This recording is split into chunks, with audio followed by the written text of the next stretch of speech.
இந்த வீடியோவில் நம்ம செய்கிற கேக்கை வந்து எப்படி வந்து மார்க்கெட்டிங் பண்ணுறோம், ப்ரொமோட் பண்ணி சேல் பண்ணுறோம் அப்படின்றத ஒன் பை ஒன்னாக பார்க்கலாம். இதில் வந்து ஃபஸ்ட்டு ஸ்டெப் பார்த்திங்கன்னா, இப்போ நம்ம கேக் செய்கிறோம், அது செஞ்சுட்டு நல்லாயிருக்கு அப்படின்ற பட்சத்தில் நம்ம ரிலேட்டிவ்ஸ்க்கு வந்து சாப்பிட கொடுக்கணும். நம்ம வீட்டில் இருக்கவங்க இவங்கெல்லாம் சாப்பிட்டுட்டு இவங்க ஃபீட்பேக் வந்து வாங்கணும். எப்படி இருக்குது, டேஸ்ட் நல்லா இருக்கா, ஷாப்பில் இருக்க மாதிரி இருக்கா அப்படின்னு. அதில் ஏதாவது ப்ராப்ளம் இருக்குன்னா அதை வந்து நெக்ஸ்ட் நீங்கள் கரெக்ட் பண்ணிக்கணும். ஸோ ரிலேட்டிவ்ஸில் அதே மாதிரி நீங்கள் ரிலேட்டிவ்ஸ்லாம் பார்க்க போகும்போது அவங்களுக்கு வந்து வெளியில் வாங்கிறதுக்கு பதிலாக நீங்களே கேக் செஞ்சு எடுத்து கொடுக்கலாம். ஸோ இது மூலமும் உங்களுக்கு வந்து கேக் ஆர்டர்ஸ் வரும். நெக்ஸ்ட்டு பார்த்தீங்கன்னா, நெய்பர்ஸ்க்கு நீங்கள் வந்து கேக் செஞ்சு கொடுக்கணும். நெய்பர்ஸ்க்கு கேக் கொடுக்கும் போதும் அதே தான். நம்ம செய்கிற கேக் வந்து ஏதாவது ஃபேமிலி கெட் டுகெதரு, உங்கள் வீட்லேயே ஃபங்க்ஷனு அந்த மாதிரி இருக்கும்போது நம்மளோட ப்ராடக்ட் அவங்களுக்கு வந்து ஃப்ரீயாகவே நம்ம செஞ்சுட்டு அவங்களுக்கு சாப்பிட கொடுக்கணும். எப்படி இருக்குன்னு சொல்லிட்டு அவங்கள்ட்ட ஃபீட்பேக் வாங்கணும். அது மூலமாக அவங்களுக்கு வந்து ஆர்டர்ஸ் வந்து உங்களுக்கு வரும்.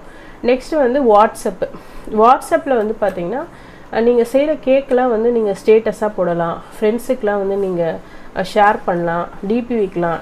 இது மூலமாக வந்து உங்களுக்கு ஆர்டர்ஸ் வரும். நெக்ஸ்ட்டு பார்த்திங்கன்னா, இப்போ நம்ம செய்கிற கேக்குக்கு வந்து நம்ம வந்து ஒரு பிராண்ட் நேம் வந்து க்ரியேட் பண்ணணும். உங்கள் ஷாப் நேமாக கூட இருக்கலாம். அதை வந்து க்ரியேட் பண்ணிவிட்டு இந்த நேமில் வந்து நான் கேக் செஞ்சிட்ருக்கேன் அப்படின்னு சொல்லிட்டு நீங்கள் அப்ரோச் பண்ணலாம்.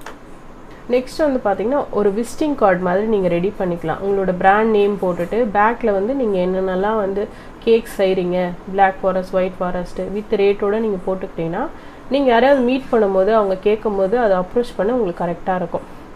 நெக்ஸ்ட் பார்த்திங்கன்னா, சோஷியல் மீடியாவோட சப்போர்ட் வந்து இப்போ ரொம்ப பிஸ்னஸ்க்கு வந்து நமக்கு வந்து ஒரு ஹெல்ப்ஃபுல்லாக இருக்கும். வந்து ஃபேஸ்புக்கு, அதுக்கப்புறம் இன்ஸ்டாகிராமு, ட்விட்டரு, யூடியூபு இந்த மாதிரி இதெல்லாம் நீங்கள் வந்து ஓப்பன் பண்ணிவிட்டு உங்களுக்குன்னு தனியாக ஒரு பேஜ் க்ரியேட் பண்ணிவிட்டு நீங்கள் செய்கிற கேக்ஸ்லாம் வந்து அந்த மாடல்ஸு எவ்வளோ ரேட்டில் கொடுக்குறீங்க அதை அடிக்கடி வந்து அப்டேட் பண்ணிக்கிட்டே இருங்க. அப்போ வந்து அது மூலமா உங்களுக்கு நிறைய ஆர்டர்ஸ் வரும்.